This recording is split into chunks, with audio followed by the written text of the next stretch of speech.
To start us off, for those that do not know me, my name is Nubia Peña, and I'm the Division Director for the Utah Division of Multicultural Affairs. I often drop my name as well, because I always forget it, right? I'm just like, who am I? Because it's actually a really exciting transition. So before I joined as the director, I was an attorney, and I specialized as a juvenile defender. And my heart continues to be with our incarcerated children. I'll talk a little bit more about that here in just a moment. But I appreciated that Chandra was talking about the school to prison pipeline, how children who have disabilities or children who have trauma or children who have harm and experience harm are often mislabeled, right? And how much of the work that we can do, not only in the art field, not only in the social justice field, but really in terms of humanity. What can we do to make sure that we are calling it what it is, right? That we are, instead of mislabeling, we are honoring the narratives of people, that we are listening authentically and intentionally with our hearts so that we're not letting people fall through the cracks, right? So I want to introduce you briefly to my team. We are the most diverse team in all of state government. We have Jenny Howe, Claudia Loaiza, Rosanna Benali Sag, and Ephraim Kum. And so this young group of individuals, we have a heavy lift. We are supposed to, here's our mission, promote an inclusive climate for Utah's multicultural communities, and our vision is to be a model state by ensuring equitable resources and services to all Utahns. So 5 people trying to do that, right? Which again is why I get really excited when we're invited to these spaces, because what I get to do is ask you to join us. I get to ask you to invite us to sit at your table and for you to sit at ours, right? And it's about sharing power, but it's also about understanding that we have to do the deep work of dispelling the scarcity mentality. There is enough, y'all. There is enough to go around. There is enough for us to share. Because unfortunately, when we have these conversations around diversity or equity and inclusion, there's this fear that sometimes surfaces as if somehow in order for others to be okay, I have to be less than, or I have to give up something, right? But it's really this idea of how can we share, how can we reframe this conversation so that it's not so much about giving up, but more about giving space and giving more so that more of us can be able to have part of this conversation.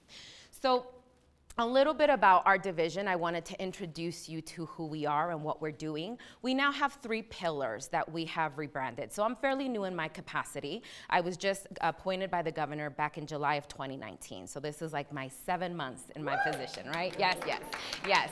And I'm really excited that today on Valentine's Day I get to be with you, because this is the most attention I'm getting today, and I'm thrilled about it, right? So come on, y'all. Right, so thank you for again letting us come and share with you a little bit about who we are and what we're doing. And actually also, just so you know, I'm from Philadelphia, so I appreciated that we had that East Coast sharing here, right? I got a little bit more love back there, thank you. And so when I came into this space, I was really excited because they said you have carte blanche. Do what you want with this division. And I said, okay, the first thing we need to do is define who we are. What's our identity? Because when I talk to people, they're just like, we had no idea you existed. This division has been in existence for 6 years. It was underutilized. And so we have a really exciting opportunity to start to dive into the work that for us, especially for our team, we believe is going to help change the conversation in Utah. And part of that is through youth leadership. How are we engaging our youth to be able to equip them so that they can be given the mantles that we will one day pass on to them, right? But how are they leading the conversation as well? How are we elevating their voice, their truth, their narrative? And community engagement. How are we partnering with individuals that are doing this heavy lift? How are we asking for people, what do you need? How do we elevate your voice up to the individuals that are making the decisions, at our legislators and the people who are stakeholders? And with training resources, how can we help build capacity around these conversations? How do we help equip people to do the work when, again, this work is sometimes so siloed? And we have it for 1 hour, right? We have a training, diversity, 1 hour in a 40-hour certification. That is not enough. It has to be interwoven into every single conversation we have around what we're doing in arts, what we're doing in social justice, what we're doing as it relates to community healing. right? So a little bit more about me is that I'm a national consultant, especially on the school to prison pipeline, but specifically around how do we create the type of culture in our workspaces that are allowing heart postures to change? How do we shift the paradigm around our language? How do we make sure that it's not about policing our language, it's about being inclusive and intentional so that the people that we are serving and those that are in our spaces feel like they belong. Not that they're an afterthought, not that they are just kind of, well, let's put that in there, but that they were intentionally considered throughout the entire process. So for our training, I'll talk a little bit more about what we're doing. But really, when people ask us, why is this such a critical conversation to have in Utah? Have you seen our demographics? Yes, we have seen our demographics, and what we've also seen is that our demographics are drastically changing. The Kempsey-Gardner report released in April of 2019 showed that by 2065, 1 out of every 3 people in Utah will be a person of color. Right? So we know that the population is changing, and our transformation has its origins in national and international trends. And Utah, people want to move here. People want to live here. How many of you love Utah? Raise your hand. How many of you believe that it's a good place to live? How many want to see it improve? All of us, right? We want our communities to thrive. We want our communities to grow. But in order for us to do that, we also have to be intentional about the work that we are. How are we cultivating? Is this space for everyone? Does everyone feel like they belong? Do they feel like this is home, right? So again, that's the statistics. And something else to consider for us as a state division, we are looking at the economy. We're looking at the impacts of how diversity is uniquely affecting and how it can influence whether or not companies move here. How are you thinking about recruiting, promoting, and retaining the talent that you have? Are you considering that? When you look at the people that you hire, do they reflect the people that you're serving? Right? So new companies recently relocating to Utah have a heavy emphasis on recruiting diverse talent, but if they don't find it, they will leave. And they'll go to Delaware, and they'll go to Arizona, and they'll go to certain places that are cultivating that talent. Why? Because it has impacts, right? Diversity is good for business. Diversity is going to drive our numbers. Companies that are gender diverse, they're 15% more likely to outperform those that are not. And when you look at companies that are racially diverse, they are 35% more likely to outperform those that are not. And that's from Forbes, that's from Washington polls. Like these are things that are being heavily studied and deeply considered because we know it's not just about money, but it's also about work culture. Right? What is it like when you walk into a space and you're able to see that there is beauty in thought and beauty in diversity, and that diversity is respected because the perspectives are going to change the way that you do business, right?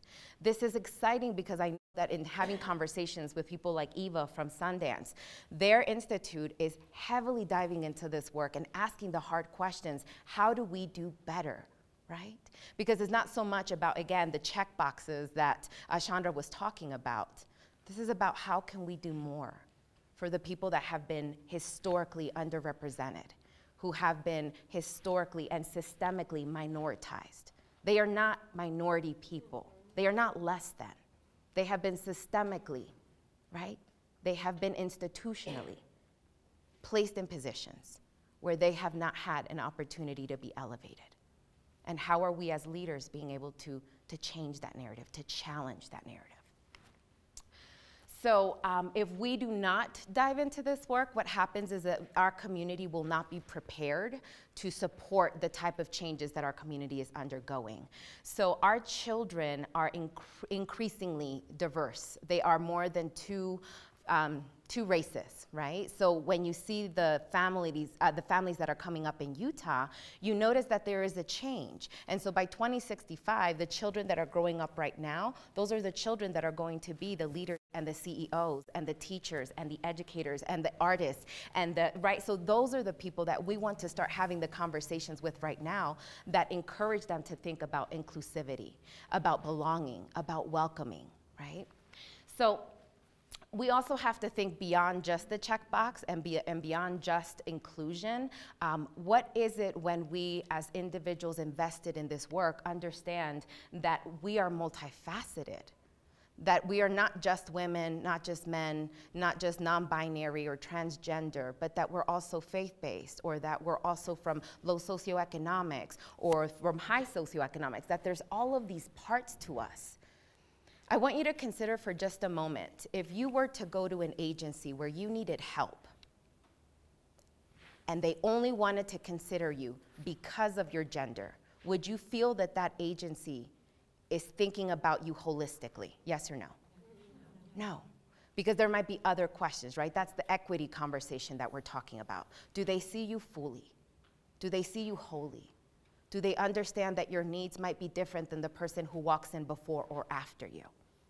Do they think about those intentionally and with compassion, as opposed to it simply being because I have to, right? How do we start to shift our minds and our hearts so that this becomes something that is a part of the DNA of our work, right? How is this more than just, I went to a training, but how is this is part of our mission. This is deeply embedded in who we are in terms of Arts Council or Community Foundation or Arts Access, right? This is how we do business. And that has been a significant shift in the way that our division is operating in this field, because we are not just about doing business. This is about elevating narratives. It's about building community, understanding relationships, and really believing in human impact, right? So a few training offerings that we have developed in our division is to disrupt division. So 77% of Americans, there was a poll that was done, believe that this nation is more divided than ever before. How many of you would agree with that sentiment? Okay, look around, right? We have most people in the room had your hands raised. So how do we, as leaders, start to disrupt division? So we have 3 training offerings. We have disrupt division through intentional connection. For many of us, if I were to ask you, consider the 5 people in your life that are most influential, the ones that you go to for advice, the ones that you go to for suggestions, the ones that you go to build community and spend community and just commune with. I would ask you to consider, do they look like you? Are they from your same faith, your same class, your same upbringing? And for many, when we do that authentic inventory, we realize it's yes to all of those questions. And how are we missing out when we fail to commune with people who are different from us, right? So building intentional connection means spending time with others that are different. And different is not just race, right? Just as we talked about. It can be different experiences. People from the same faith can practice differently. Would you agree? People from the same zip code can live very different lives. Would you agree? Right. So how is it that we can start to build connections intentionally because of our differences and not in spite of them, right? So the other one that we have is disrupt division by addressing unconscious bias. Now that one is hard. That one, when people are like, I have 50 minutes, can you do that session? I very quickly tell them no, right? Because you cannot dive into a conversation of bias and think that you can have 50 minutes to unpack it, and then for people to not walk out of there angry and hating you, right? And so I do a lot of disclaimers at the beginning of all my trainings to just let them know that this is gonna be hard work, but it's gonna be meaningful. And it's gonna be transformative. But it's an invitation. When people say, my boss told me I had to be here, and I'm like, there's the door, right? Why? Because unless you have a buy-in, unless you have a desire to do this work, very often will it fail, right? So you have to have the heart to do the work. So with unconscious bias, we really just encourage people to consider what are the things that we have been socialized to believe, because these are things that do not very clearly come to they don't surface easily. We can't reach them and grab them and be like, I'm biased because, right? These are things that we have been programmed to believe because of the world that we live in. We consume it. And it's because that's our way, our body's way of being able to survive a world where we're receiving so much information Now before, right, that's how individuals in the caveman era would be able to know that's an animal, it's going to eat me, run away. Or that is a rival tribe and I can't engage with them, run away. But unfortunately, our bodies continue to process information that way. And when we see difference, we don't pause to consider how is that difference not a threat, right? So we have to do a lot of work to de-bias. And it takes intentional effort, but it also takes conversation. And it takes being honest and authentic. And it also takes us having the courage, because it takes courage to do this, having the courage to acknowledge that there is a history of harm that we have, that is a part of our nation's creation. And that if we don't really look at it, restoration can never happen, right? So it's authentic, it's intentional, it's vulnerable, it's difficult, it's challenging, but it's meaningful, and it can transform the way that we run our businesses, the way that we do our work, and the way that we engage with one another so that we're honoring humanity. So diversity, I love that all of us were talking a little bit about what is diversity and what is inclusion. Well, diversity is a numbers game, right? Diversity, what I like to say, is a fact. You can have bodies who are diverse in a room. Check the box, check the box, check the box. You're good. It is a fact. Inclusion is a choice, right? You get to choose whether or not people are going to feel like they are part of that conversation. But moving beyond just including them, right? Now we start to dive into the justice work, where inclusion also means that their contribution matters. And they are able to persuade the policies and the practices, and that they are able to be heard so that they're not just sitting at the table, but they can impact the way that the work is done. So courage is something that I really invite people to consider, that this is part of doing DEI initiatives. And this is from Brené Brown. Many of you may know her. She does a lot of work around vulnerability. And in her new book, Dare to Lead, Brené Brown says, courage is contagious. To build courage in teams and organizations, we have to cultivate a culture in which brave work, tough conversations, and whole hearts are the expectation. If we want people to fully show up, to bring their whole selves, including their unarmored whole hearts, so that we can innovate, solve problems, and serve people, we have to be vigilant about creating a culture in which people feel safe, they feel seen, they feel heard and respected. Something else that she mentions is that who we are is how we lead. And some people think, but courage is an inherent trait. You either have it or you don't. And that's actually not true. Courage is the way that you show up in difficult situations. Courage is the way that you show up and you speak out and you stand up and you speak on behalf of those that are silenced and invisible. How are you leading with inclusion? How are you leading conversations with compassion, with grace, with mercy? How are you asking others to think differently about the way that we have isolated, excluded, and siloed communities? How are you leading so that your organization can be at the forefront of changing the way and challenging the status quo of doing business regularly? So we invite you all to join us in Leading with Inclusion. The Weber District in Ogden, their entire team of equity coordinators have joined on, and they are talking about, each of them are writing their statements. I lead with inclusion by, right? I lead with inclusion by ensuring that narratives that have been historically unheard are elevated, right? How are you using your platforms? What are you doing to be able to share that power, as Amir and Boshandra were talking about? Right? The other thing that we ask for you all to consider is spending some time doing that inventory, so appreciating the intersections of our identities, asking yourself who in your community fits models that are different than your own, so that maybe you can learn and grow. So I'll give an example of what we recently just did. Our division also oversees 2 commissions, the Martin Luther King Commission, which is our human rights advocacy forum, and then the Multicultural Commission, which is our stakeholder policy division. And we just had a partnership with KUED and PBS Utah. where we had a book in the box experience, and it was coming of age in Mississippi. And we paired that with a film, which was The Freedom Riders in Utah. Have any of you watched that? It's excellent, I encourage it. But what was interesting is that the people in the room said, we had no idea that what was happening down south was also happening in Utah. That the racism, that the exclusion, the isolation was also occurring here. And so for that 2-3 hours that we were in community together, we unpacked it. And the feedback was that people were really uncomfortable, but they were so grateful that they had shown up because they had no other forums that cultivated those conversations, right? So how are you inviting some of those spaces to be uncomfortable and yet to be transformative and to be healing? Because that's where the healing work begins. That's where you plant the seed and people start to think more differently about how they are going to build in their capacity. Right? So consider how the intersections of humanity are showing up in your work, and also redefine what community means to you. Who makes up your community?